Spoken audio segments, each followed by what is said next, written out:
வணக்கம் நண்பர்களே. உண்மையை உரைக்கச் செல்வோம் உலகத்திற்கு. அத்தி பிரகத்வாராகியம்பியின் அருளாசியோடு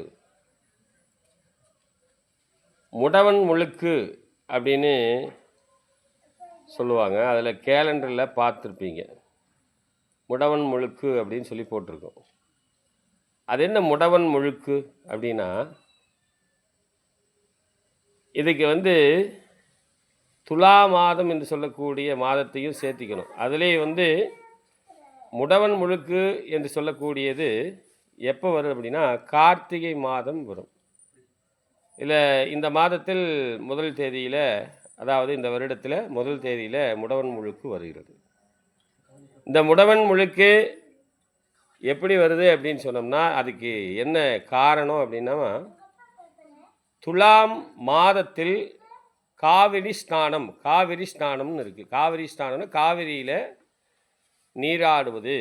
ஏன் காவிரியில் நீராடுறது அப்படின்னு சொன்னோம்னா, கங்கா, யமுனா, சரஸ்வதி, காவிரி இப்படி சப்த மாதாக்கள் இருக்காங்க. சப்த மாதாக்கள், சப்த நதிகள் என்று சொல்லக்கூடியவர்கள். இந்த 7 நதிகளும் அந்த துலா மாதத்தில் ஒன்று கூடி காவிரியில் கலப்பதாக ஒரு ஐதீகம். அதாவது காணாமல் போன நதி என்று சொல்லக்கூடியது சரஸ்வதி. அந்த நதிகள் கூட காவிரியில் கலப்பதாக ஐதீகம். அதில் அந்த மாதத்தில் அதுலேயும் முக்கியமாக சதுர்த்தசி வரக்கூடிய, அதாவது தீபாவளி வர அன்னைக்கு மூத்தோர்களுக்கு தென்புலத்தோர் கடன் தீர்க்க சிறப்பான நாள் என்று கூட சொல்லலாம். அதாவது சதுர்த்தசி திதி. அதில் அமாவாசை திதி, சதுர்த்தசி திதி, இந்த மாதிரி திதிகளில். இப்போ இதில் முடவன் முழுக்கு அப்படின்னு சொன்னோம்னா, அந்த மாதத்தில் போய் காவிரியில் ஸ்நானம் பண்ணும்போது, அதாவது விசேஷமான பலன்கள், பாவங்கள் தீர்வது, புண்ணியங்கள் சேர்வது அப்படிங்கிறது. இது அந்த மாதத்தில் போக முடியாதவர்கள் இருக்காங்க இல்லையா. அதாவது இதில் எப்படின்னா, உதாரணத்துக்கு சொல்கிறது என்னென்னா, கை கால் ஊனம் பெற்றவர்கள் முதல்ல அந்த காலத்தில் காவிரியை தேடி போவதற்கு பல விதமான, அதாவது ரொம்ப தூரம், நூற்றுக்கணக்கான மைல்கள் இருக்கும். அந்த கடந்து போகிறதுக்கு வண்டி வாகனங்கள் இருக்காது. அப்போது எப்படியாவது சேரலாம், காவிரியில் ஸ்நானம் பண்ணலான்னு சொல்லிட்டு வருவாங்க. அப்போ அந்த மாதம் போயிடும். அடுத்த மாதம் வந்துடும். அதாவது விருட்சிக மாதம், கார்த்திகை மாதம் என்று சொல்லக்கூடியது வந்துடும்.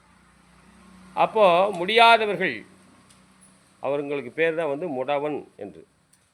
அவங்களுக்கு கூட நம்ம சாஸ்திரத்தில் என்ன சொல்லியிருக்காங்க அப்படின்னா, துலா மாதத்தை விடுத்து அடுத்து வரக்கூடிய விருச்சிக மாதத்தில் முதல் தினத்தில் கூட ஸ்நானம் பண்ணலாம். துலாம் ஸ்நானம், அதாவது காவிரி ஸ்நானம் பண்ணலாம் அப்படின்னு சொல்கிறாங்க. காவிரி ஸ்நானம் பண்ணுவது அதுக்கு தான் அதுக்கு அதிகாரமாக என்ன கொடுக்குறாங்க, முடவன் முழுக்கு என்று சொல்லக்கூடிய அந்த நாளை நமக்கு கொடுத்துருக்காங்க.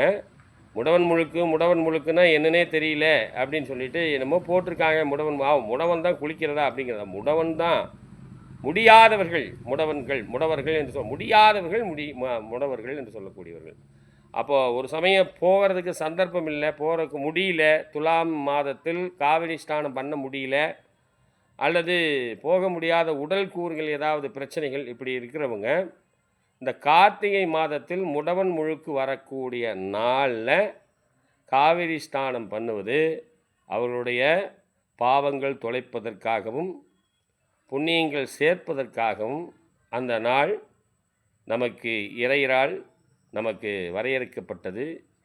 இறைவன், ஆன்மீகவாதிகள், நமக்கு முன்னோர்கள், இவங்கெல்லாம் நமக்கு கொடுத்தது அந்த முடவன் முழுக்கு நாள் என்று சொல்லக்கூடிய, முடியாதவர்கள் ஸ்நானம் செய்யக்கூடிய அந்த முடவன் முழுக்கில் வரக்கூடிய கார்த்திகை மாதத்தில் நீங்களும் போயும், அதாவது துலா மாதத்தில் போக முடியாதவர்கள் கார்த்திகை மாதத்தில் முடவன் முழுக்கு நாளில் போய் ஸ்நானம் செய்வது சிறப்பான பலன்களை கொடுக்கும்.